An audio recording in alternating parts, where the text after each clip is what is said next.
Good afternoon, everyone. I'm excited to be here today to introduce the SGS webinar for Regulatory Update Outlook, Time Extension Deadline, and MDCG updates. My name is Gregory Jacobson. I'm the Sales Director for SGS North America Medical Division. Your speaker today is Ibam Taria. Ibam is our Director of Business Development in the US. The slide here also says Balaj. He will not be joining us today. First, a little bit about SGS. SGS is the world's leading inspection, verification, testing, and certification company. We have over 98,000 employees in over 2,650 locations around the world and expertise across 7 global industry sectors. We provide assistance and expertise with global support and services that cater to all industries. We are the largest provider of audits, certification, training, and advisory services. We have the ability to turn your needs into comprehensive solutions with a consistent service delivery via our worldwide network and global footprint. We have highly experienced quality and regulatory experts in the medical device certification area, ready to offer training to you from our SGS Academy. At the end of the presentation, we'll have several links for you to SGS Academy. An email will be sent later with a link to this recording and a copy of this presentation. There will be Q&A at the end, so please put all your questions in the chat box so we can discuss them at the end of the presentation. There will be a survey on your screen. Please fill it out at the end. Thank you for joining us today. So to start, I will turn it over to Ibam. Thank you, Greg, and welcome everybody. 1 second. So for today's presentation, we're going to cover the following topics. Background, how did we get here? Regulation 2023/607. And then we'll look into some practical aspects of the Q&A document that was provided by the MDCG in Europe. And then we'll take a closer look at one in particular, which calls on both notified bodies and manufacturers to work towards the impending deadline for application submissions. Then we'll draw our conclusions and then open up to questions and answers. So background. The European Commission back in 2022, April timeframe, conducted a survey of notified bodies. And this slide essentially captures the summary of their findings. They confirmed the fact that there were 22,793 valid MDD and AIMD certificates. That excluded certificates under Annex 4 of MDD. But more importantly, it found that 1,387 certificates were due to expire in 2022. In 2023, 4,311. And in 2024, 17,095. I think that really raised alarm bells in the heads of the Commission, and they had to do something about it. So that led to EBSCO meeting that took place on the 9th of December 2022. That led to the EU Commission proposal of January 6th, 2023, i.e. proposing an extension to the timeline, MDR timeline extension.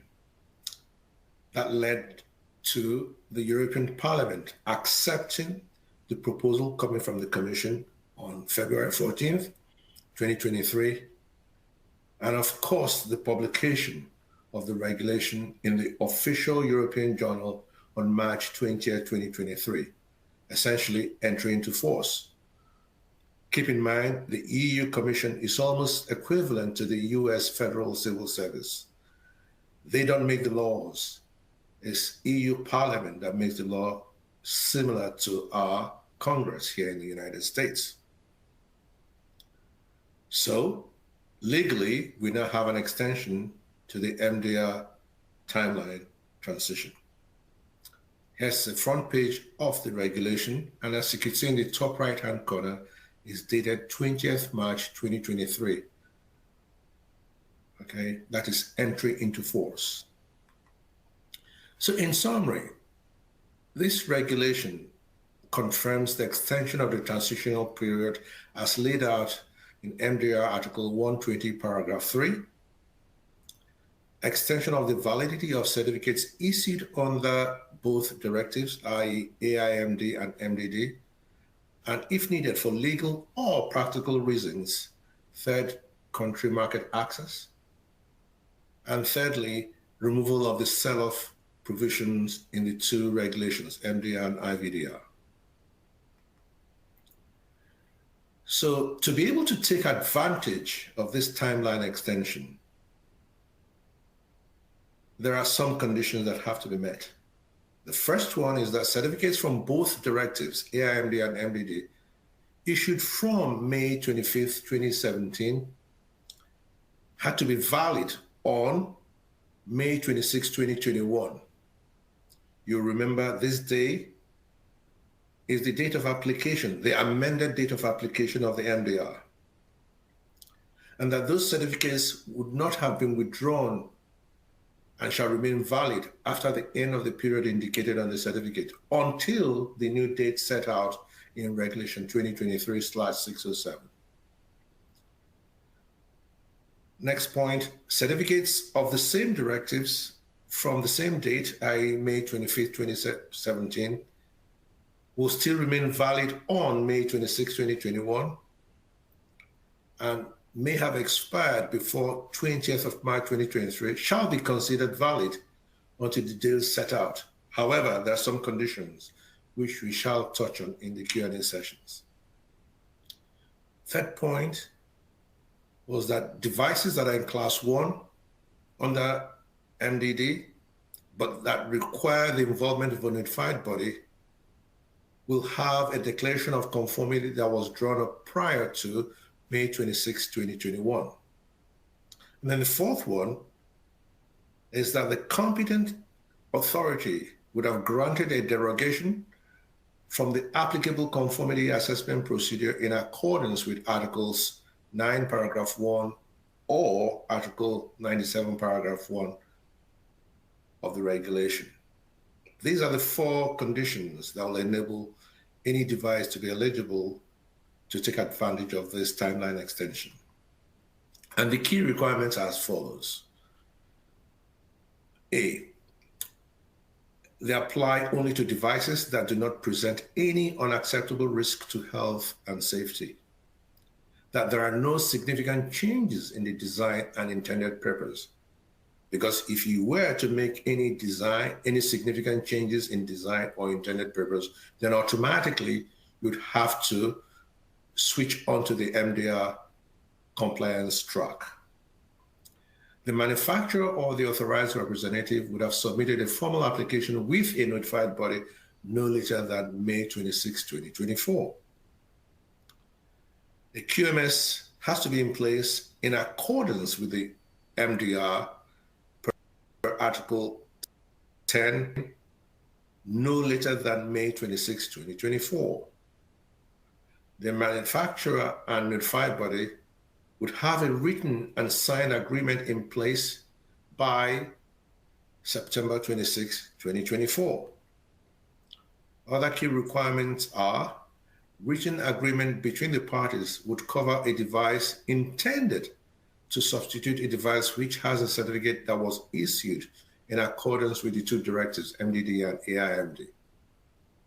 Also, the notified body responsible for the MDD certificate shall continue to be responsible for appropriate surveillance unless the manufacturer has agreed with the MDR notified body that the latter should carry out such surveillance. Such arrangements will be covered in the so-called tripartite agreement between the two notified bodies and the manufacturer. Another key requirement is the fact that MDD Class 3 custom implantable devices transition will end on May 26, 2026. Also, post-market surveillance, market surveillance, vigilance of devices covered by both MDD and AIMD will now be conducted per the MDR. And then finally, registration of economic operators will be applicable per the MDR. Because essentially, those directives have sunset effective May 26, 2021. So the regulation that becomes operable will be the MDR. This slide shows a summary of the timelines from when the MDR was adopted in May 26, 2017, the amended date of application on May 26, 2021. Remember, it was originally on May 26, 2020, but because of COVID, was extended by 1 year. The MDR extension entering into force on 20th March 2023, and the end of the application date by May of 2024, transition extension contract by September 2024, and of course the deadlines by May 26, 2026 for MDD Class 3 custom implantable, December 31st, 2027 for MDD and AIMD Class 3 and MDD Class 2B implantable devices, and finally by December 31st, 2028 for MDD other risk classifications such as 2B non-implantables, 2A, 1M measurable, 1 sterile, and 1 reusable. So this kind of gives you an overall summary of these key timelines. The next part of this presentation will look into selected questions and answers on practical aspects of implementing this regulation as published by the MDCG. And keep in mind, the numbering of the questions is in keeping with the questions as numbered in the MDCG document. So the first question is, which devices can benefit from the extended transitional period? Only legacy devices can benefit from the extended transition period in line with the MDCG guidance document 2020-25. In other words, MDR transitional period the devices are placed on the market after the MDR's date of application. Remember I mentioned this, May 26, 2021, and if certain conditions are fulfilled, this being for Class 1 devices per MDD, for which notified body is involved, the manufacturer must have an EC declaration of conformity that was drawn up prior to May 26, 2021.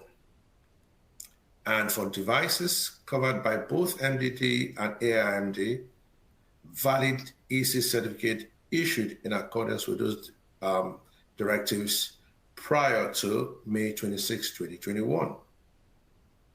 Number 2, can devices that have already been certified in accordance with the MDR benefit from extended transitional period?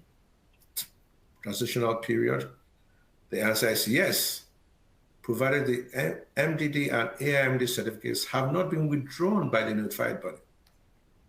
Keep in mind, a notified body may withdraw a certificate if the relevant legal requirements are no longer met by the manufacturer, or where a certificate should not have been issued taking account of the principle of proportionality. What does this mean? It means that a legacy device and the corresponding MDR compliant device can be placed on the market in parallel until the end of the relevant transitional period. Just think about this for a moment. So you could possibly have the same device covered under the directive at the same time as being compliant with the MDR. And the reason for doing this is to ensure that there is continuous availability of these devices wherever they're being marketed.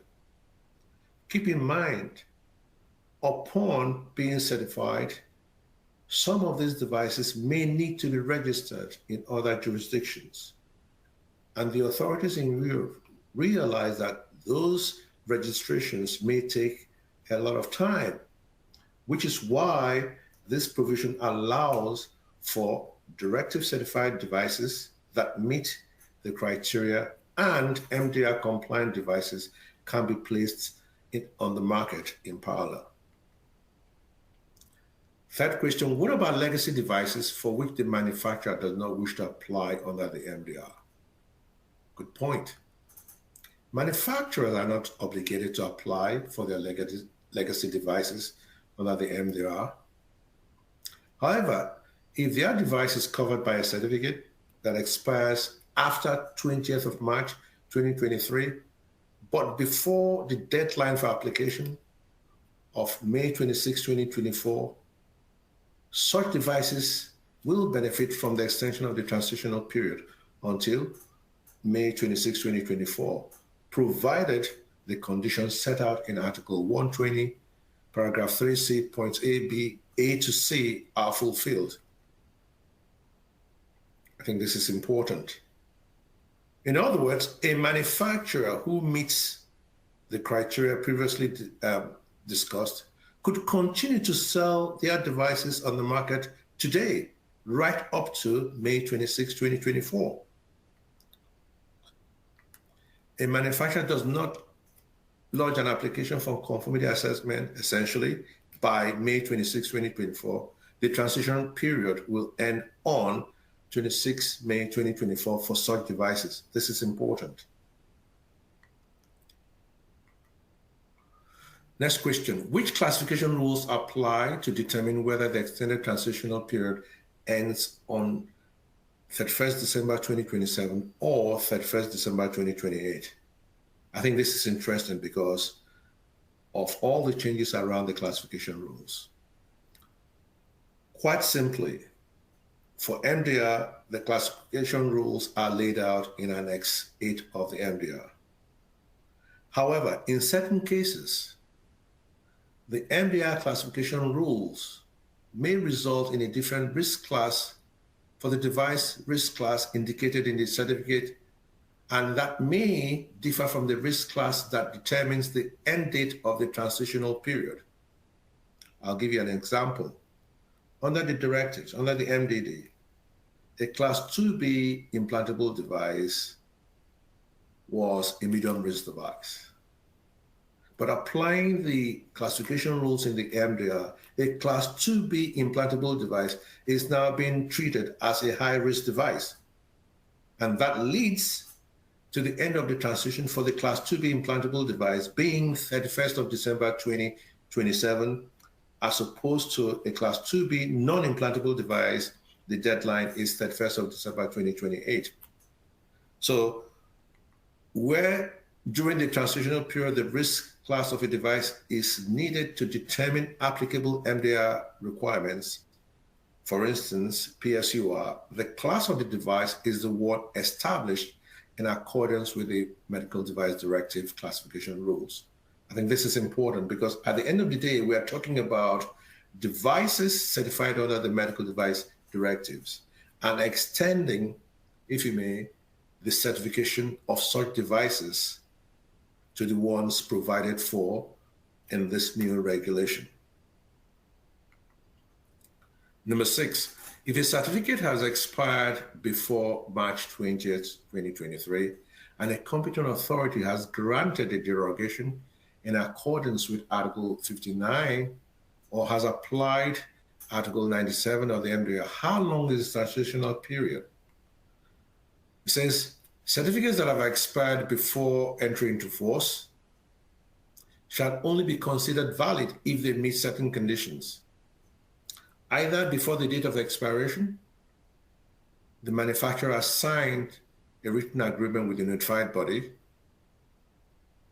or in respect of a device intended to substitute that device, or a national competent authority has granted a derogation in accordance with Articles 59 or Articles 97. So what it means is that even if the national derogation is limited in time, or the manufacturer has been required to carry out the conformity assessment procedure within a given period of time, the device benefits from the full transitional period until 31st December 2027 or 31st December 2028 as applicable. Manufacturers that have to follow that pathway will suffer no loss. Everybody can enjoy the benefits of extending the transitional period as stated in Regulation 2023/607. Next question. How can the manufacturer demonstrate that its legacy device benefits from the extension of the transitional period? Well, the extension of the transitional period and the certificate's validity are done automatically by law, laid down in Article 120, paragraph 3C of the MDR, are fulfilled. In cases for which the relevant certificate has expired before 20th March, the condition laid down in paragraph 120, Article 120, paragraph 3, points A and B of the MDR need to be fulfilled. In line with the MDCG guidance document 2020-3, during the transitional period, notified bodies cannot issue new directive certificates. However, notified bodies can provide written confirmation correcting or complementing information on an existing certificate.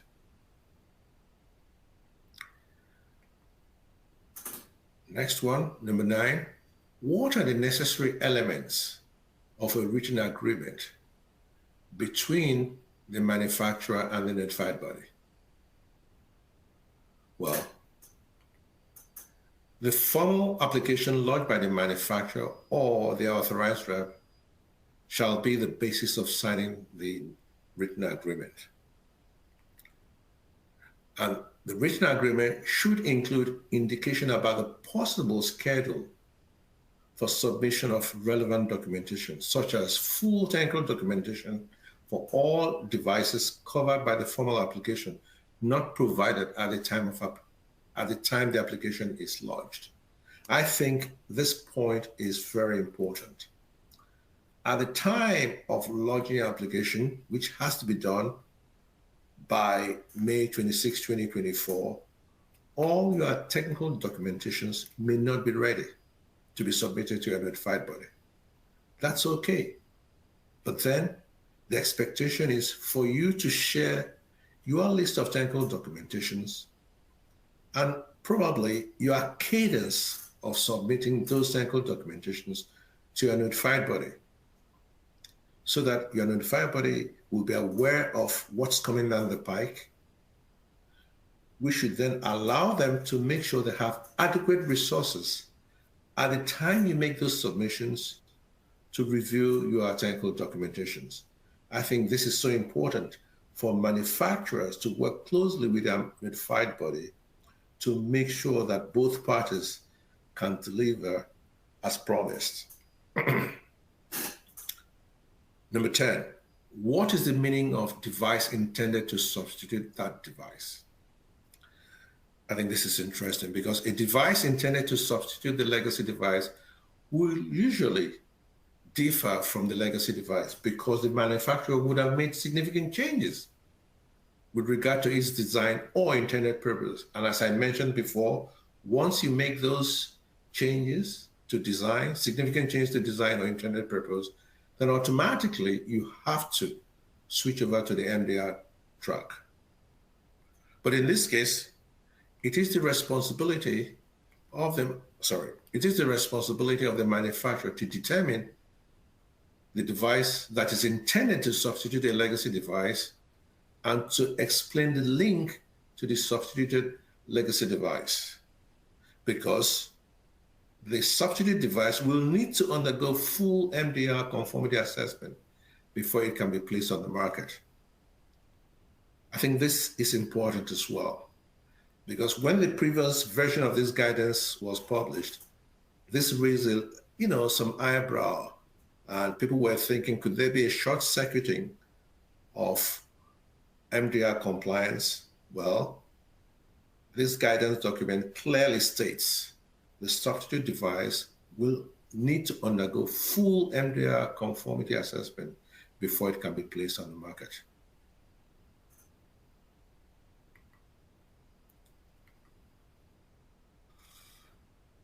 Number 11, which evidence does the manufacturer have to provide for having put in place a QMS in accordance with the MDR?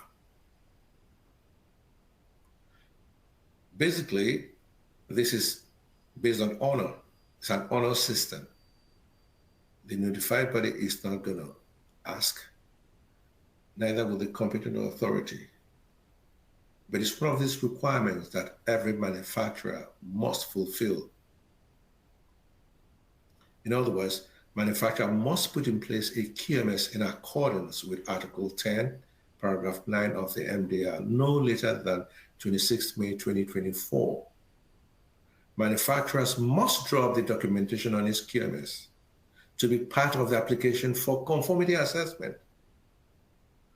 In other words, it's got to be compliance with requirements concerning post-market surveillance, market surveillance, vigilance, registration of economic operators. These are all the requirements laid out in Article 10, Paragraph 9. So if a manufacturer chooses not to comply with this, and the notified body comes to conduct an MDR initial assessment, there's a high chance that they're going to pick up a non-conformity. So again, this is one for manufacturers to be aware of and make sure they take this on board while applying for the MDR timeline extension. Question number 13, what are the necessary elements of the arrangement for the transfer of the surveillance from the notified body that issued the MDD AMD certificate to the MDR notified body? So this is interesting because the written agreement referred to in Article 120, Paragraph 3C.E of the MDR, and the agreement for the transfer of the surveillance address different subjects. However, they can be combined in one document, depending on what is more convenient for the interested parties. Example, when the notified body that issued the directive certificate is not involved, they may have ceased trading. So the agreement between the manufacturer, the outgoing notified body, and the incoming notified body, i.e. the tripartite agreement, should also address the possibility of the MDR notified body to suspend or withdraw a certificate issued by the directive notified body where duly justified. So there is a tripartite agreement template that was published by Team NB and can be readily obtained from the Team NB website. But this is an important element of the interaction between all the three key stakeholders here, i.e. the outgoing notified body, incoming notified body, and the manufacturer. Question number 15. Which notified body is responsible for carrying out the appropriate surveillance when a written agreement in accordance with Article 120C.E MDR is signed between the manufacturer and the notified body designated under the MDR? It says the notified body that issued the relevant certificate under the directives continues to be responsible for the appropriate surveillance. And to right, they were responsible for the original certifications, and they should continue to conduct this surveillance during the transitional period. Alternatively, before 26 September 2024, the manufacturer can agree with the notified body designated under the MDR that the latter becomes responsible for the surveillance. Again, these are one of the key elements that has to be covered in the tripartite agreement. And another bit says that by 26 September 2024, a deadline by when the written agreement should be in place, the notified body that signed that agreement will become responsible for the appropriate surveillance.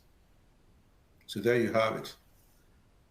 It's important to make sure these elements are adequately covered in that tripartite agreement. That way, we now have a better idea as to who is doing what.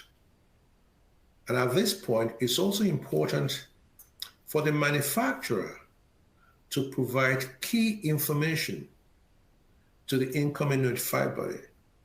Things like batch numbers of the devices that were certified under the directives,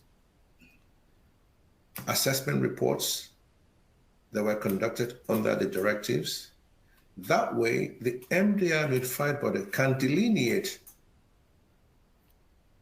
surveillance that would have been covered by the previous MDD notified body. And it could then be clearer where their responsibilities start and what the MDR notified body responsibilities cover. It's got to be clear to all and sundry, because guess what? The competent authorities clearly will be looking out for such delineations. Question number 17, is the notified body which issued the certificate in accordance with Article 123B of the MDR legally obliged to continue to carry out the surveillance of the products concerned until the end of the new transitional period, or until the manufacturer has transferred this surveillance obligation to a notified body designated under the MDR?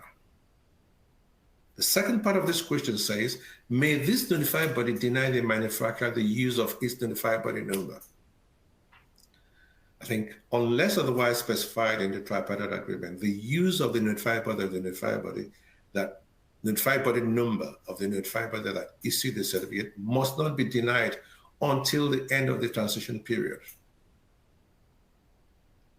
I think this makes sense. That way, we will always know, it will be transparent as to who was responsible for such devices under the directives. It says, to enable the notified body to carry out the surveillance and take the necessary arrangements within the manufacturer, the latter one needs to inform the notified body about the devices subject to appropriate surveillance, in particular where surveillance activities have not been continued. Example, due to the expiry of the certificate before March 2023. And this was the one that got everybody really excited. Which devices will benefit from removal of the sale update? Every device, I guess. Because further making available on the market of the devices placed on the market in accordance with the previously applicable directives has been deleted.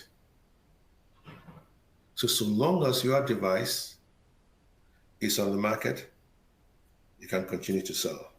It doesn't matter where it is in your distribution chain or where it's located in a warehouse somewhere, I don't know, far from your base. It says devices may continue to be made available on the market or put into service without any limitation in time, without prejudice to the device's possible shelf life or expiry date. In other words, the only limiting factor will be the expiry date of your device, or indeed the shelf life of your device. So I think this is also key to make sure that we continue to have devices certified under the directives be made available on the market in Europe. So we'll now switch our attention to MDCG 2022-11 Rev1, which was published in November last year. And as you could see, when it was first published, it was a call to manufacturers to transition to the regulations and submit the applications for certification without further delay. They've now amended it to include a call to notified bodies to streamline the certification process. And there's a reason for this, which we shall now touch upon. So the European Commission conducted yet another survey last year. This survey was actually conducted in June of 2023, but published in October of 2023. And it shows that out of 13,177 applications, only 3,899 certificates have been issued as at June of 2023. They looked at MDR applications versus certificate types, i.e. QMS versus product.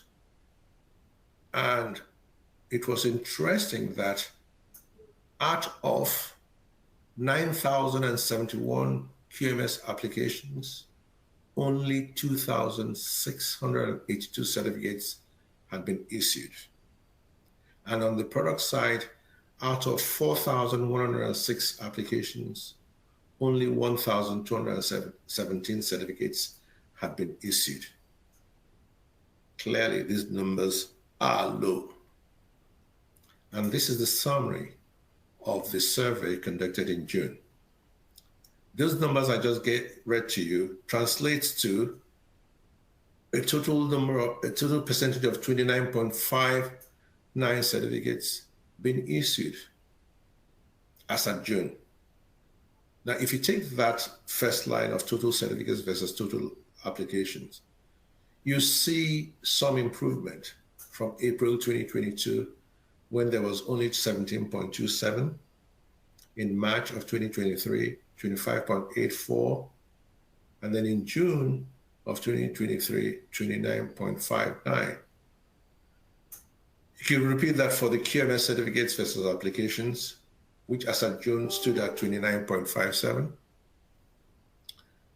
And then for the products, 29.64.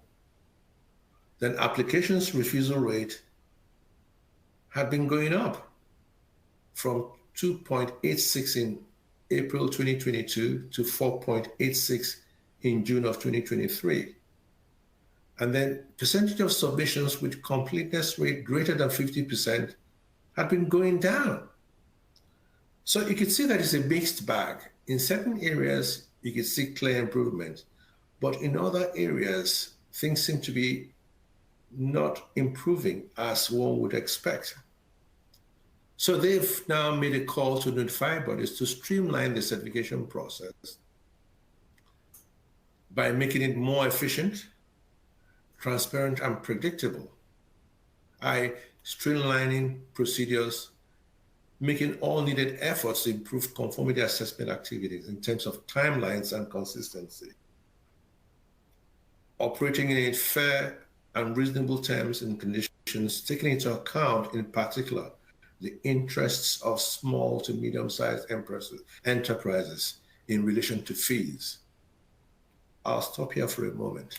I think this is important because our industry, the backbone of our industry, are really small to medium-sized enterprises. Yes, we do have the global organizations, but most of the companies that operate in this space are small to medium-sized enterprises. And it is, for me, very fascinating that authorities in Europe are urging manufacturers to consider interests of small to medium-sized enterprises, especially as it relates to fees. Because for these guys, the cost of certification could be disproportionately high compared to the big global companies. I think that's a good thing. There's also a call to manufacturers to transition to the regulations and submit the applications for certification without delay. As we could see from that summary of the results, the numbers from recent surveys show that the applications submitted by manufacturers for both regulations, i.e. MDR and IVDR, remain low. Manufacturers should keep in mind that the duration of conformity assessment process once the application is submitted to a notified body currently takes longer than it used to take under the directives. So it's incumbent on manufacturers to make sure these submissions are sent in as soon as possible without delay. So in conclusion, legacy devices can only be on the EU market until May 26, 2024, if no application has been made to a notified body. This is important. So long as your devices are eligible, you can continue to sell, but up until May 26 if you have not applied for extension. And then based on the latest notified body survey results published in October 2023, that clearly shows that 17,000 certificates, directive certificates, are about to expire in 2024. Application to agreement completion by notified body is taken in. Typical time for MDR QMS certification is taking approximately 6 to 12 months. For MDR product certification, it's taking approximately 12 to 18 months. And as of June, only 29.59% total certificates have been issued versus total applications received. Keep in mind that towards the end of this deadline, and indeed the timeline extension, there could be possible notified body resource constraints towards the end because everybody wants their product certified by the end of the transition deadline. Taking all these factors into consideration, I think it's only fair to conclude that extend your directive certificates and avoid potential disappointment towards the end of the transition deadlines. Don't delay. Apply now.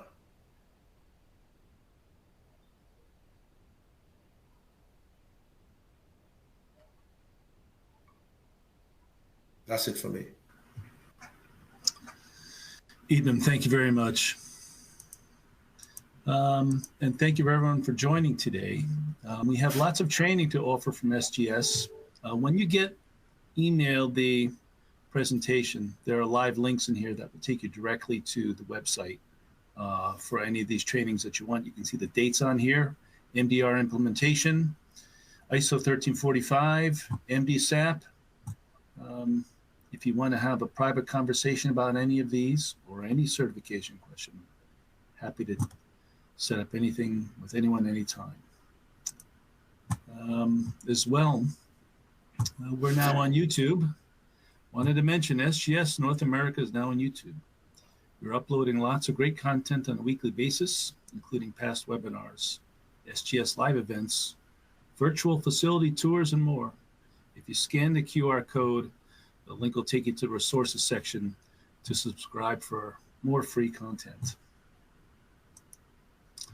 Thank you.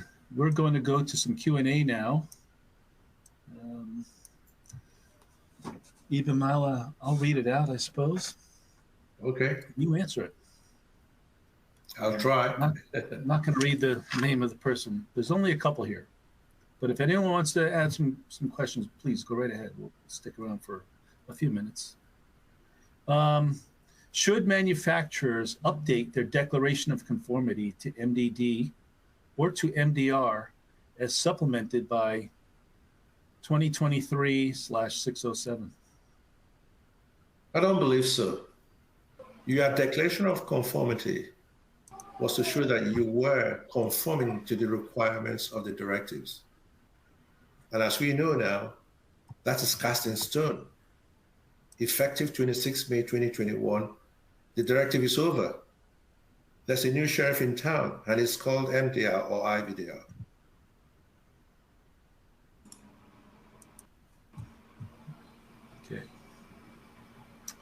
Your new Regarding declaration of slides, conformity should be, sorry, your new declaration of conformity should be to the MDR.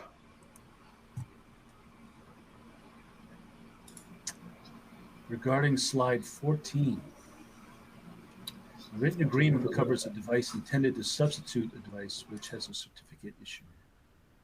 Is it possible for a substitution device to be a future device where development is only in process or planned at the time of the agreement? For example, a next iteration of the device. Not really. I think you should think about it in the context of your MDD certified device. Remember, if you have to make a significant change or a change in the indication for use, automatically that will move you onto the MDR track. So in this context, they're talking about you making a change to that MDD certified device, okay, which has to be MDR compliant. But at the end of the day, it also says that you have to explain, you, the manufacturer, has to explain the link between this substitute device and the legacy device. So I guess the devil is in the detail. Maybe it's something you need to explain to a notified body to see if they'll get that buy-in. Okay.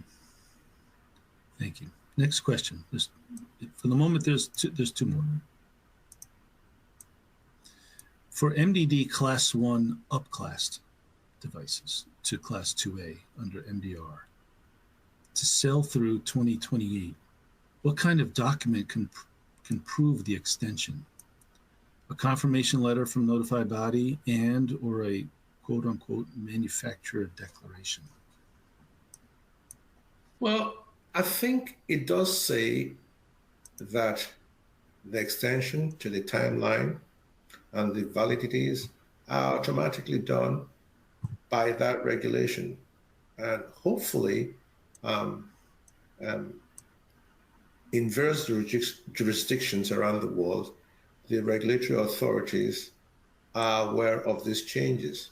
So I think you have to, in the first instance, provide information to show that you have complied with the requirements for this timeline extension, such as your agreement that is in place, you've applied and all that.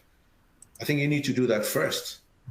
And if not successful, then yes, you may reach out to a notified body for a confirmatory letter. That will be my approach. But at the end of the day, the onus is on you, the manufacturer, to kind of provide information to show that you are,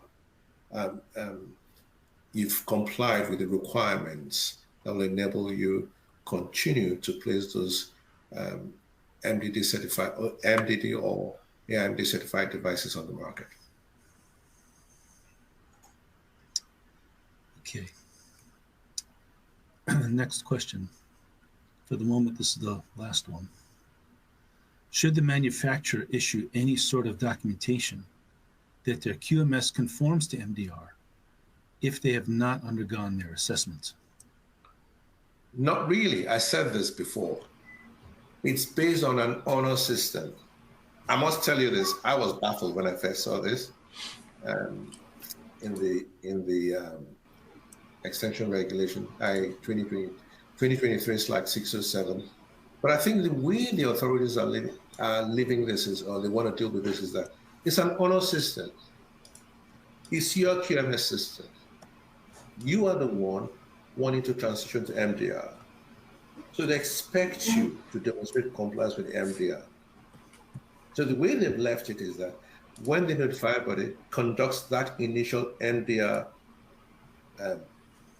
conformity assessment audit, and if they find elements missing, then automatically you're gonna pick up a non-conformity, maybe a major non-conformity at that. So the onus is on you, the manufacturer, to make sure you've done everything possible to comply with the Article 10, paragraph 9 of MDR, i.e. the QMS aspects. Ibim, sorry, can I add one more thing to this one? I agree, but in the Q&A that goes with the regulation amendment, item 7, question item 7 talks about how the manufacturer can demonstrate that its legacy device benefits from the extension of the transition period. And one of the paragraphs talks about a self-declaration, and this document also has a link to the template because they wanted to make a uniform template for this self-declaration. So in that sense, there is a way for the manufacturer to do this. But the notified body is not going to ask for this. The manufacturer only needs this self-declaration if the regulators are going to ask for that. So it's still based on an honor system, isn't it? It is, absolutely. And by the way, I mean, broadly speaking, the manufacturer anyway generates a bunch of records even prior or even as preparation for the conformity assessment, because they have to do an internal audit based on the MDR, and they have to, then present these findings to the top management in the form of a management review. So the manufacturer, in one way or another, anyway generates records that they are compliant, that they claim that their QMS is compliant with the MDR. It's just a matter of how to present this to the external parties. Okay, Balazs, thank you for the assist on that. We're going to, in the interest of time and schedules for the rest of the day, we're going to take one last question. Here's a good one for both of you. What is the likelihood that 17,000 devices are going to be able to get contracts by the May deadline? Oh my goodness. Yep. This is a blockbuster question. It is. I wish I could tell you. I can tell you, if you have started in 2021, if you have started in 2021, then you have a very good chance. If you are going to start today, then you have a very poor chance. That's the answer, I think. Maybe that's a little bit blunt, but I think manufacturers pretty much got a lot of heads up. And the new regulation has been published in 2017. That's already 7-8 years now. So if manufacturers are just now starting to consider applying for the MDR and start to realize that the deadline is in May, then they may have a problem. I'm not sure that, of course, not all 17,000 units, I would imagine, would go into a separate application. So maybe these are just line items in an application. So there's a chance that the application can be compiled. But if these are 17,000 different product groups for which different application sheets are to be filled out, that the work is really cut out for the manufacturer. Balazs, they're saying 17,000 certificates. Okay? So I think 17,000 devices are going to be able to get contracts by the May deadline. So, and also maybe we should clarify that by the May deadline, the manufacturers only need to file the applications. The contracts have to be in place by September of this year. That's correct. So up until May, the manufacturers need to generate the applications for these 17,000 deadlines, and that is entirely on the manufacturers. It's true that even if all 17,000 potential applications dropped on the notified bodies by May 26th, what are the chances that the capacity for writing these contracts is realized by the end of September? Well, I think that is the message, isn't it? I mean, there potentially is a supply and demand imbalance. In fact, there is one now, but it's only going to get worse. I think that is the real message here, that manufacturers who want to continue to place their directives certified devices must start now to apply so that they can make the May 26th deadline. Because keep in mind, after that date, that's it. That's it. There's no other chance. for those devices that are currently certified under the directives. And that window is very short. So I think the real take-home message is don't prevaricate. If you want to continue placing those devices on the market in Europe, apply now. SGS has capacity to take on your applications. Reach out to any of our commercial team, reach out to me, and we'll kind of work with you to make sure you get to where you need to be. Okay, I think we're going to close it out here. Everyone is going to be contacted. As I said a few minutes ago, if you want to have a private conversation, if there's some additional questions about a particular personal instance at your company, I'm happy to talk it through. I don't think we want to handle those here. And we want to give everybody back their time today. So thank you very much. It'll just be a couple of days before our marketing team gets an email out to you. And please feel free to contact Ibn, Balaj, or I at any time, and we can set up a private call.